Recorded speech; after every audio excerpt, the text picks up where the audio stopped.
歡迎大家收睇2025年第12屆世界運動會嘅現場直播。港台電視32由8月7號開始咧，每日都同大家咧緊貼住呢一項喺成都舉行嘅世界運動會嘅最新戰況。今日嚟到8月15日嘅賽事啦，當然啦，除咗有我邱宇勤咧，今日咧喺我身邊咧特登揾咗一個專家嚟幫我手。事關尋晚咧，我哋喺預告今日賽程嘅時候咧，提到地擲球、羅納西球呢一個運動。坦白講咧，我自己睇完咧，我就覺得有少少類似我哋之前睇過嘅硬地滾球。所以咧今日我就特登咧就要揾嚟中國香港擲球總會嘅教練林 Sir 林文鵬咧，就要同大家講解下喺我哋今日欣賞直播之前，究竟羅納西球或者地擲球係一樣咩嘅運動咧？好多謝主持啊！相信好多朋友咧對呢個羅納西球咧都唔係好大嘅認識，如果比較陌生嘅。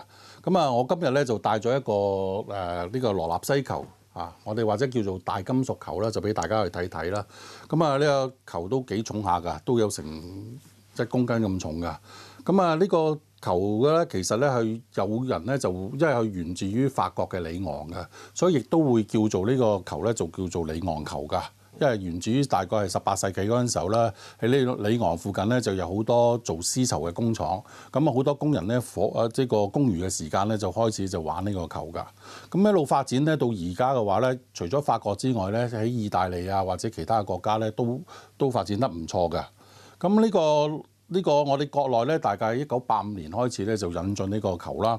亦都係喺世界上嘅話咧，亦都攞得好好嘅成績嘅。大金屬球嘅玩法有好多種㗎。包括一個譬如最流行嘅就係呢個準確拋擊同埋連續拋擊啦。其實好簡單咧，就係運動員咧就要將呢個大金屬球直接打中指定嘅目標，咁就得分㗎啦。所以咧，其實喺今年嘅世界運動會咧，我哋喺地擲球呢個項目方面咧，就有 Lyonnais 就係羅納西球啦，即係話我哋嘅大金屬球，仲有就係 Paton， 亦都係我哋法式滾球嘅小金屬球。不過而家先同大家講講今日嘅我哋嘅賽程。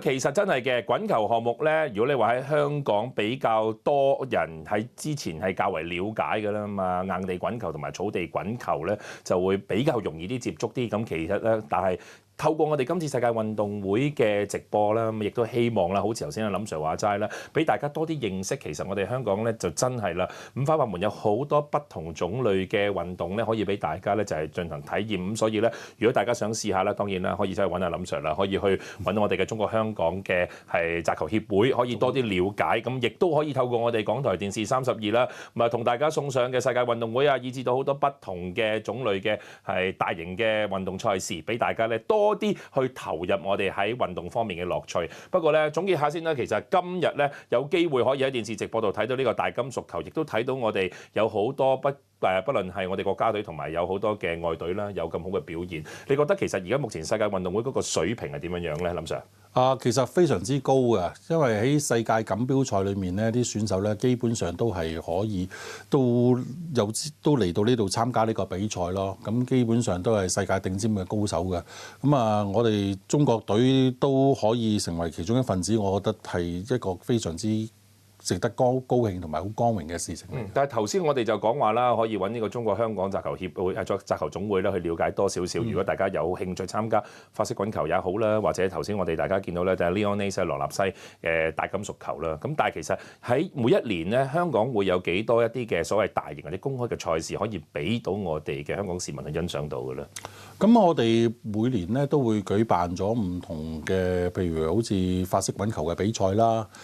另外咧就如果係大金屬，暫時就未有呢個比賽嘅，因為始終參與嘅人數會少，即係嗰個人數比較少啲嘅。而我哋都係會多數咧就去呢個國內去參加呢個唔同嘅比賽咁為主咯。但係希望可以更多人了解之後咧，可以再參加比賽嘅。因為就算好似係亞洲地區嚟講咧，能夠活躍去參加呢個國家都唔係好多。除咗我哋國家隊啊或者澳洲之外，就係日本㗎啦。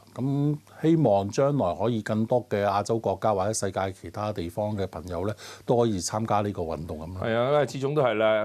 越能夠早啲去投入呢一個運動咧，你可能就會成為我哋嘅先鋒組合啊。多謝晒阿林 Sir 今日同我哋一齊欣賞咗今次呢一個羅納西滾球。我哋先休息一陣先，轉頭翻嚟繼續欣賞我哋嘅直播。好，多謝。